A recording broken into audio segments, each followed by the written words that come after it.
오늘 우리에게 주시는 하나님 말씀 함께 보십니다. 열왕기하 4장 1절에서 7절 말씀입니다. 구약성경 564면 열왕기하 4장 1절에서 7절 말씀입니다.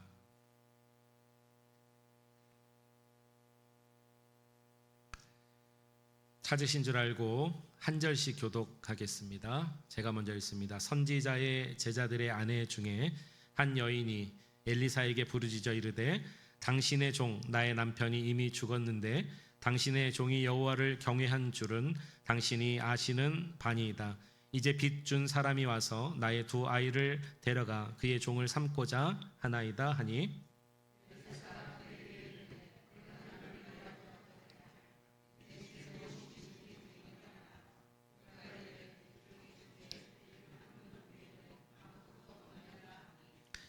이르되 너는 밖에 나가서 모든 이웃에게 그릇을 빌리라. 빈 그릇을 빌리되 조금 빌리지 말고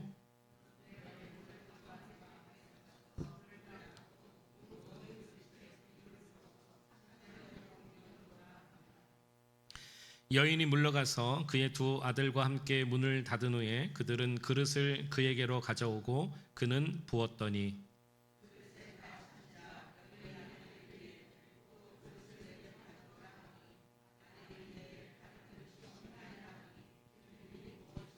같이 했습니다. 그 여인이 하나님의 사람에게 나아가서 말하니 그가 이르되 너는 가서 기름을 팔아 빚을 갚고 남은 것으로 너와 내 두 아들이 생활하라 하였더라. 아멘. 우리 2025년도 하나님의 은혜와 평강과 임마누엘의 축복이 예배하는 여러분들에게 함께 하시기를 주의 이름으로 축원합니다. 아멘. 우리 앞뒤 좌우에 한 번만 더 인사하겠습니다. 새해 하늘 복 많이 받으십시오. 인사하겠습니다. 새해 하늘 복 많이 받으십시오. 아멘. 새해가 되면 많은 분들이 새로운 마음가짐으로 시작을 합니다. 그래서 어떤 분들은 집을 대청소하기도 하고 또 가구 배치도 바꿔보기도 하고 또 다이어리도 바꿔보기도 하고 새로운 마음으로 시작을 하죠. 여러분들은 어떻게 출발하셨는지 모르겠네요. 근데 새롭게 준비하고 계획하고 시작하다 보면은 해야 할 일이 점점 늘어날 때가 있습니다. 무엇을 먼저 시작해야 될지 이렇게 좀 우선순위에 혼돈이 있을 수가 있어요. 그때 가장 중요한 것이 뭐냐면 한번 따라합시다. 우리의 우선순위입니다. 삶의 우선순위가 아닌 우리의 마음의 신앙의 우선순위를 잘 정할 수 있어야 되겠습니다. 여러분, 하나님을 경외하는 우리의 신앙의 일도 그렇습니다. 교회는 연초가 되면은 좀 바빠요. 왜냐하면은 새롭게 바뀐 것들을 스타트해야 되는 시점이기 때문에 셀도 스타트해야 되죠. 그다음에 여러 가지 모임도 그렇죠. 자치회도 그렇죠. 사역도 그렇죠. 새로 바뀌기 때문에 연말에는 바꾼다고 바꾸고 연초에는 또 스타트한다고 바쁩니다. 이때 가장 중요한 게 뭐라고요? 그냥 우선순위가 아닌 우리의 신앙의 마음의 우선순위 중요한 것입니다. 한번 여쭙죠. 여러분, 교회가 가진 가장 큰 자산이 무엇이라 생각하시나요? 빌딩일까요? 부동산? 네, 성도 수? 네, 사역요? 교제? 뭐가 있을까요? 여러분, 이런 부분들은 필요에 따라 필요하고 중요할 때가 있습니다. 그런데 교회가 가지고 있는 모든 기능을 다 가지고 있다 할지라도 교회의 가장 기본적인 자질, 가장 중요한 그런 자원은 바로 복음이라는 가치 위에 교회가 세워져야 한다는 것입니다. 우리 그레이스 한인교회의 가장 귀한 가치는 무엇일까요? 복음인 것이죠. 성도 수, 그다음에 빌딩, 재정, 사역 이런 모든 것들이 불필요한 것은 아니에요. 그런 것들이 상황에 따라 중요할 때가 있습니다. 그럴 때가 와요. 그렇지만 그것은 가장 중요하진 않아요. 가장 중요한 것은 복음의 토대 위에 교회가 세워져야 한다는 거예요. 그래서 우리의 우선순위, 신앙의 우선순위, 우리의 삶의 우선순위는 언제나 연초에 복음으로 세워지기를 축복합니다. 복음의 토대 위에 세워져야 한다는 거예요. 오늘 본문에 아주 급박한 상황에 처해 있는 한 가정이 나옵니다. 엘리사의 제자의 가정이에요. 오늘날로 말하면 신학생의 가정, 이렇게 생각하실 수 있습니다. 이 신학생, 이 선지생도의 가정에 어떤 일이 생겼냐면, 이 엘리사의 제자인 그 선지생도가 죽고 두 아들과 아내가 남았는데, 그만 이제 남편이 죽고 가장이 죽으니까 아마 이 집이 빚을 졌었나 봐요. 빚을 준 사람이 와가지고 그 두 아들을 자기의 종으로 삼으려고 데려가려고 하는 거예요. 이 구약시대 때는 이런 어떤 문화가 있었을 것입니다. 정말 다급한 상황 아닙니까? 가정이 깨지고, 근데 중요한 것은 이 문제를 해결할 능력과 방법이 지금 없는 거예요. 너무나 긴급한 상황이죠. 이때 이 가정의 가장 우선순위는 뭘까요? 여러분, 이 아내가 자신의 남편의 선생님인 엘리사를 찾아왔습니다. 찾아와서 자기의 상황을 다 얘기했습니다. 이때 엘리사가 그 아내에게 이렇게 얘기해 줍니다. 오늘 본문의 2절, 엘리사가 그에게 이르되 내가 너를 위하여 어떻게 하랴? 내 집에 무엇이 있는지 내게 말하라 그랬습니다. 한번 따라 합시다. 내가 너를 위하여, 한 번 더 크게요. 내가 너를 위하여 어떻게 하랴? 내게 말하라. 이렇게 엘리사가 얘기했을 때, 그가 이르되 계집종의 집에 기름 한 그릇 외에는 아무것도 없나이다 하니, 이르되 너는 밖에 나가서 모든 이웃에게 그릇을 빌리라. 빈 그릇을 빌리되 조금 빌리지 말고 너는 내 두 아들과 함께 들어가서 문을 닫고 그 모든 그릇에 기름을 부어서 차는 대로 옮겨 놓으라 하니라 그랬습니다. 이 선지생도의 아내가 자기 두 아들들과 함께 엘리사가 시키는 대로 다 했습니다. 그에게 있는 것은 기름 한 종지 있었어요. 근데 이것을 많은 그릇을 빌려오라는 거예요. 빌리되 적게 빌리지 말고 많이 빌려와라. 그리고 문을 닫고 세상에 잃어버리지 말라는 것이죠. 그리고 거기에 그 기름 한 종지에 있는 기름을 붓는데요, 놀라운 기적이 일어나는 거예요. 부어도 모자르지 않는 거예요. 그 종지에 있는 기름을 빈 그릇에 다 부었습니다. 다 부었더니 그 시간과 동시에 자기의 기름 종지에 있는 기름도 딱 그쳤어요. 이 기름이 얼마나 양이 되느냐, 자기가 빚을 진 그 사람에게 다 갚고도 너무 많이 남아서 자기가 살아갈 수 있는 생활비로 쓸 수 있을 만큼 엄청난 기름을 얻었다는 것이죠. 여러분, 2025년도를 시작한 여러분들에게 하나님이 내가 너를 위하여 어떻게 행하랴? 내게 말하라 했을 때, 여러분들은 가장 먼저 우선순위입니다. 무엇을 말씀하고 싶으세요? 무엇을 요청하시기를 원하십니까? 여러분들의 우선순위를 지금 여쭤보는 것입니다. 저는 오늘 믿음의 성도로서 우리가 새해에 우리가 먼저 가져야 될 우선순위 3가지를 오늘 본문을 통해서 말씀 나누려고 합니다. 첫 번째는 여러분들이 어려웠을 때 도움을 청할 대상자를 분명하게 정하셔야 한다는 것입니다. 사람이 어려움을 당하면 일단 자기 주변에 있는 사람들에게 도움을 구하게 되어 있습니다. 어쩔 수 없지요. 그런데 가만히 보니까 뭐 혈연, 학연, 지연, 또는 가만히 보니까 이 일의 경험자, 또 선배, 그리고 실질적으로 이 일에 도움이 될 만한 뭐 물주, 주변을 찾아보니까 그런 자들이 있어서 내가 요청을 했어요. 요청을 하고 보니까 마음이 어느 정도 편안해지더라는 것입니다. 근데 여러분, 이것은 세상을 도움의 대상으로 선택했다는 뜻입니다. 제가 이것을 간과하자는 뜻이 아니에요. 여러분, 물론 고려하지 않으면 안 된다는 것입니다. 어려움이 왔을 때는 반드시 주변에 도움을 요청하신 것이 맞겠죠. 근데 제가 오늘 무엇을 말하고 싶을까요? 우선순위를 말하는 거예요. 우리가 하나님을 압니다. 우리 인간이 어떤 존재인지 압니다. 창조주를 알고 피조물인 우리를 알 때 우리가 도움을 구할 가장 첫 번째 대상은 창조주 하나님이어야 된다는 것입니다. 하나님은 딱 물러가고 처음부터 사람을 생각하거나 유력한 자를 생각하거나 능력자를 생각하는 것, 이거는 우선순위가 바뀔 수 있다는 것이죠. 시편 146편에 보니까 귀인들을 의지하지 말며 그랬습니다. 귀인들은 다른 말로 말하면 능력자 아니에요? 도와줄 힘이 있는 자 아닙니까? 도울 힘이 없는 인생도 의지하지 말지니. 인생 자체가 도울 수 없는 인생, 연약하다는 걸 말합니다. 4절 같이 읽습니다. 시작.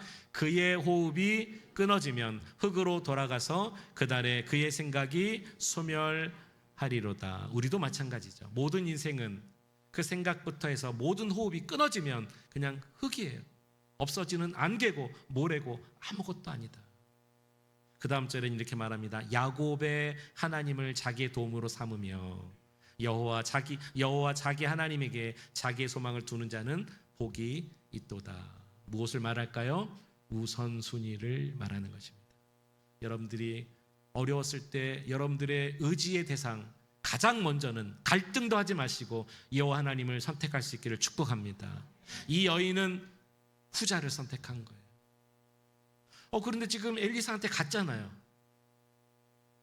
구약시대 때 선지자한테 갔다는 것은 사람에게 도움을 구하러 간 것이 아니라 선지자를 통한 하나님의 말씀을 들으러 갔다는 거예요. 다른 말로 말하면 구약시대 때는 하나님을 만나러 갔다는 뜻이 되는 것입니다. 이 여인은 그것을 선택한 거예요. 나의 도움의 대상은 하나님이다. 여러분, 우리가 힘들고 어려웠을 때 우리가 만날 도움의 대상은 여호와 하나님이십니다. 아멘. 주님만이 우리의 산성이세요. 그래서 하나님은 그렇게 의뢰하고 찾는 자들을 아세요. 그리고 긍휼히 여기십니다. 그리고 도와주십니다. 저와 여러분들이 주님을 찾았을 때 하나님의 권능의 팔이 여러분들을 도우시는 올 한 해 되기를 축복합니다. 확실하게 정하십시오. 두 번째, 새해 우리의 우선순위는 도움을 청하는 대상을 정했습니까? 그러면 도움을 청하는 자세가 중요하다는 것을 우리가 배우게 됩니다. 이 여인이 당한 어려움은 3년 뒤에 일어날 일이 아니에요. 그의 인생 마지막에 일어날 일이 아니라 미래가 아니라 지금 당한 어려움입니다. 지금 now. 이 여인은 미래도 없어요. 지금 당한 그 어려움이 있을 때 여러분 어떻게 하시죠? 우리도 뭐라도 지푸라기라도 잡고 싶은 심정 없으세요? 그런 마음이 우리에게 있잖아요. 지금 내가 어려움 당하는데 도울 힘을 줄 사람이 아무도 없다. 뭐라도 잡아야죠. 이 여인이 엘리사를 찾아와서 어떤 행동을 하는가를 보겠습니다. 오늘 본문의 1절입니다. 선지자의 제자들의 아내 중에 한 여인이 엘리사에게 어떻게 했습니까? 부르짖어 이르되 그랬습니다. 부르짖어 이르되. 여기 부르짖는다란 이 말이 성경 원어에는요, 번개와 같은 소리로 크게 외치다 이런 뜻이 있습니다. 그러고 보니까 성경에 나와 있는 부르짖는 사람들의 모습은 전부 다가 연약한 인생이 전능자 하나님께 긴급한 도움을 요청할 때 다 부르짖어 기도했다는 것입니다. 몇 분만 소개합니다. 민수기 12장 13절에 보니까 모세가 여호와께 어떻게 했습니까? 부르짖어 이르되 하나님이여 원하건대 그를 고쳐 주옵소서 그랬습니다. 아론과 미리암이 모세를 원망했다가 나병에 걸린 거예요. 그때 자신의 혈육이잖아요. 하나님 저들을 고쳐주세요 할 때 어떻게 했다고요? 부르짖어 이르되. 이 어려운 상황 가운데, 급박한 상황 가운데 하나님 앞에 나아가는 태도입니다. 삼손은요, 사사기 16장에 보니까 삼손이 여호와께 어떻게 했습니까? 부르짖어 이르되 주 여호와여 구하옵나니 나를 생각하옵소서. 하나님이여 구하옵나니 이번만 나를 강하게 하사 나의 두 눈을 뺀 블레셋 사람에게 원수를 단번에 갚게 하옵소서 그랬습니다. 들릴라에게 유혹을 받아서 자신의 힘의 근원을 얘기해 버렸잖아요. 머리가 밀리고 눈이 뽑히고 노예가 돼버렸습니다. 근데 그렇게 끝나지 않았어요. 삼손이 저 원수 블레셋을 처단하기 위하여 여호와 앞에 부르짖어 간구했다는 것입니다. 주여 마지막 나에게 힘을 주소서. 느껴지세요? 스데반이 사도행전 7장 59절에 보니까 그들이 돌로 스데반을 치니 스데반이 어떻게 해요? 부르짖어 이르되 주 여호와여 내 영혼을 받으소서. 돌에 맞아 순교하는 그 순간에 원망하고 불평하는 것이 아니라 이 하늘을 우러러 여호와여 내 영혼을 받으소서. 어떻게 해요? 부르짖었다는 거예요. 그 하나님께서 오늘 저와 여러분들에게 요청하신 것이 하나 있습니다. 외우기도 쉬워요. 333 예레미야 33장 3절에 보니까 너는 내게 부르짖으라. 내가 내게 응답하겠고 내가 알지 못하는 크고 은밀한 일을 내게 보이리라. 여러분들의 상황과 처지를 제가 잘 몰라요. 다 알 수 없고 정도가 다 차이가 있겠지만 여호와 앞에 어려움을 당한 성도가 계시다면 여호와 앞에 부르짖을 수 있길 바랍니다. 주님이 들으십니다. 응답하십니다. 여러분, 간절함이 우리에게 필요한 거예요. 하나님, 2025년도 우리 가정을, 하나님 2025년도 우리 교회를, 우리 사업을 부르짖으시기 바랍니다. 물에 빠진 사람이 있었어요. 제가 목이 메니까 물 한 잔, 물 얘기가 나오는데 목이 메네요. 수영을 못해요. 물을 먹고 있습니다. 어떻게 해야 되겠어요, 여러분? 근데 이 사람이 평소에도 많았는데 체면이 있어서 그렇지 이렇게 구하면 되겠습니까? Excuse me? 지금 보시다시피 제가 물에 빠졌잖아요. 여러분 중에 나를 건져주실 수 있는 분들은 나를 도와주시겠어요? 끝나기 전에 죽어버립니다. 어떻게 하면 돼요? 어떻게 하면 돼요? 네, 사생결단하고 소리를 치면서 사람 살려 해야 되지 않겠냐고요. 이해되세요, 여러분? 하나님께 부르짖으면 하나님께서 왜 못 들으시겠어요? 들어주십니다. 근데 부르짖어야 말이지. 이 여인의 간절한 부르짖음은 필사적인 매달림이에요. 하나님이 아니고선 내가 살 수 없습니다. 아니면 말고요가 아니에요. 하나님 아니면 내가 구원받을 수 없습니다. 오늘날 우리 그리스도인들 가운데 이 간절함이 조금은 메마르지 않았나 솔직히 생각이 듭니다. 구하지 않는 건 아니에요. 구하는데 한 두세 번 요청한 다음에 별 차도가 없으면 그럼 제가 할게요. 이런 식의 태도가 우리에게 있지 않는가 생각한다는 것이죠. 여러분, 하나님은 전심으로 나아가는 자들을 돌보아 주십니다. 여러분 마음 가운데 지금 서리 잡고 있는 인맥, 권세, 어떤 소유 이런 마음이 있다면 2025년도에는 다 내려놓고 하나님밖에 없습니다. 우리를 도와주옵소서. 간절하게 주님 앞에 나아가는 그 간절함이 살아있는 우리 성도님들 되시기를 주의 이름으로 축원합니다. 이것이 두 번째, 우리가 우선순위로 요청되는 거예요. 세 번째, 새해의 우리의 우선순위는 믿음과 순종의 그릇을 준비해야 한다는 것입니다. 오늘 3절을 같이 한번 읽어봅니다. 시작. 이르되 너는 밖에 나가서 모든 이웃에게 그릇을 빌리라. 빈 그릇을 빌리되 조금 빌리지 말고 그랬습니다. 빈 그릇은 순종을 말합니다. 조금 빌리지 말라는 것은 믿음을 얘기하는 것입니다. 그러니까 빌린 만큼 또 비어있는 만큼 하나님께서 채워주시겠다는 것입니다. 하나님의 말씀에 순종하고 하나님 말씀을 믿는 것입니다. 여기에 순종과 믿음은 하나님에 대한 말씀을 믿고 순종하는 걸 얘기하는 거예요. 여러분, 지금은 하나님이 은혜의 시대로 우리에게 허락해 주신 시대입니다. 믿습니까?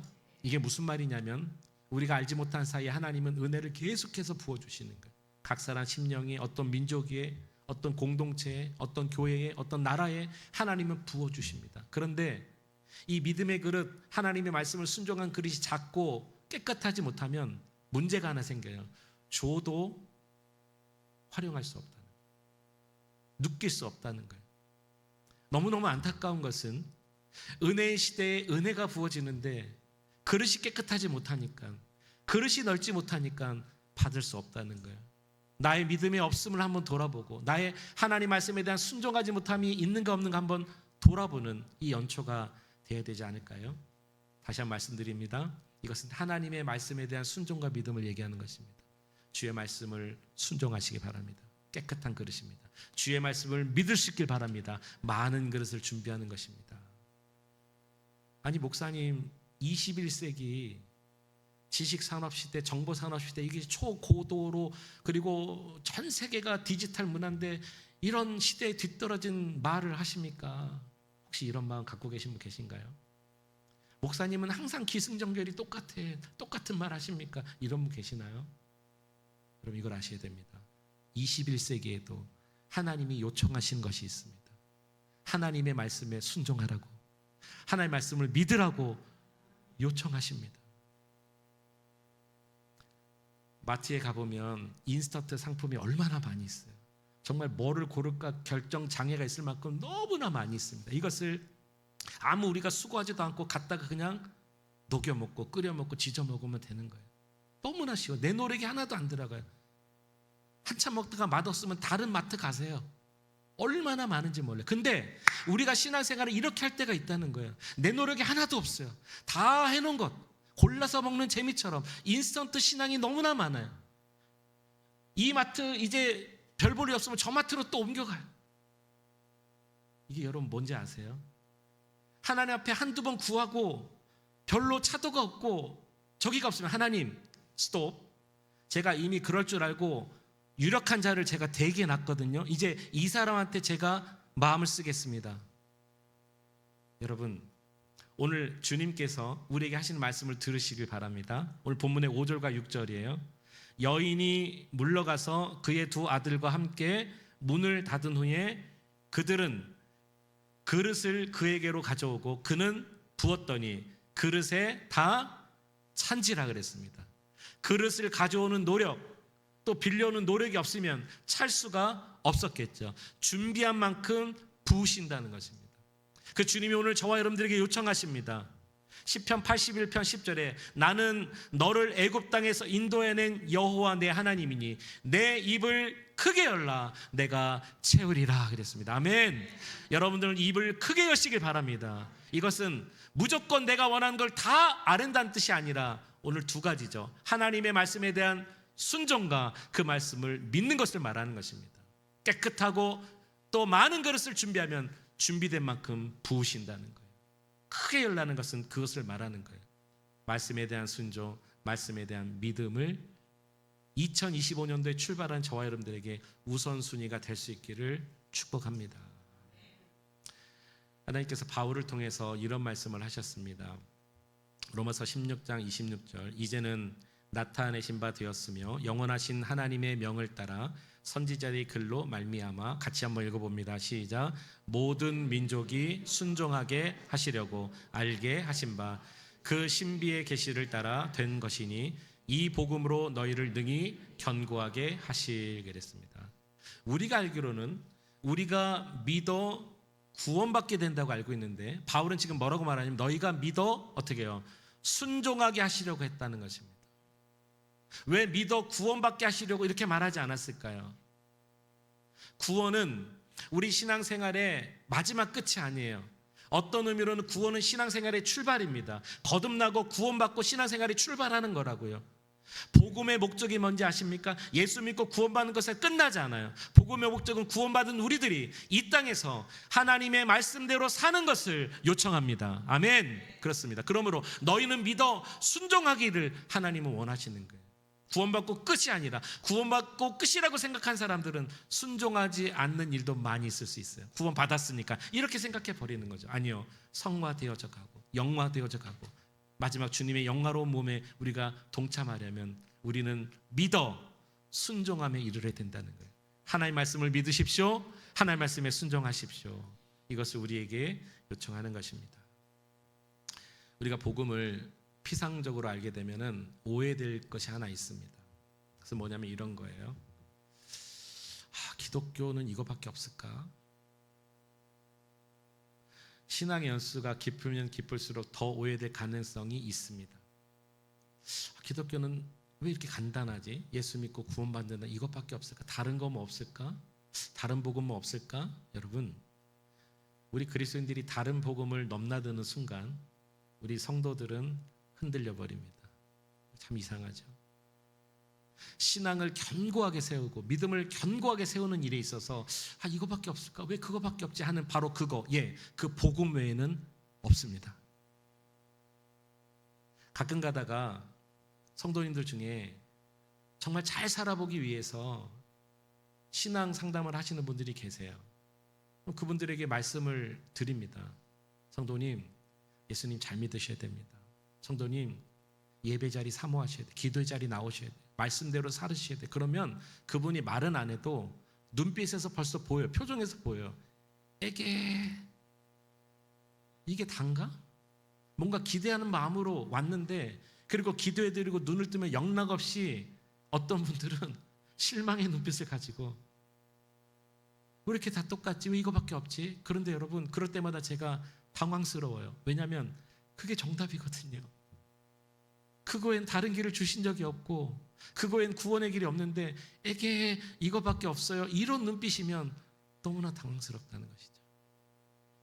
2025년도가 시작됐습니다. 여러분들은 우선순위를 정하셨나요? 올해는 여러분들의 도움의 대상을 하나님께로 먼저 정할 수 있길 축복합니다. 정하셨다면 하나님께 대한 간절한 태도를 가지시기 바랍니다. 그리고 하나님의 말씀에 순종, 하나님의 말씀을 믿는 올 한 해 될 수 있기를 축복합니다. 어떤 것보다도 아직 기회가 있어요. 한 주밖에 안 지났어요. 어떤 것보다도 우리 가정, 비즈니스, 신앙, 교회도 마찬가지예요. 무엇보다도 여호와 하나님을 나의 도우심의 대상으로, 그리고 그분으로 정했다면 진정으로 간절한 마음으로 찾고 구하고, 그 다음에 하나님 말씀을 믿고 그 말씀에 순종하자. 이것이 우리 교회 성도님들의 새해의 우선순위가 될 수 있기를 주의 이름으로 축복합니다. 어느 해운 회사에 무선 신호사를 모집했습니다. 한 사람 뽑았는데 30대 1의 경쟁률이에요. 30명이 왔어요. 1차 필기시험을 다 보고 2차 면접을 대기합니다. 안내하는 사람이 그 대기실에 와가지고 주의사항을 알려줍니다. 이렇게 하시고 순서에 따라 부르면 들어오세요. 그리고 그 안내하는 사람도 면접실로 들어갔어요. 그런데 5분이 지나도 10분이 지나도 20분 지나도 40분이 지났는데 들어가는 사람도 없고 나오는 사람도 없어요. 도대체 면접이 지연되는 이유를 좀 말이라도 해주면 좋겠는데 긴장된 상태에 아무도 말이 없으니 너무나 긴장스러운 거예요. 그 긴장된 상태를 깨려고요, 음악만 흐르고 있는 거예요. 마음은 음악 때문에 이렇게 좀 평안해지긴 하는데 도대체 언제 들어오라는 거야? 누구부터 들어오라는 거야? 근데 어떤 한 청년이 갑자기 일어나더니 뛰쳐 들어간 거야, 면접실로요. 아니, 저 사람 왜 저래? 부르지도 않았는데 왜 들어가는 거야? 5분 만에 환하게 웃는 얼굴로 나온 거예요. 아니, 당신 왜 그런 거예요? 무슨 일이에요? 안에 무슨 일이 있어요?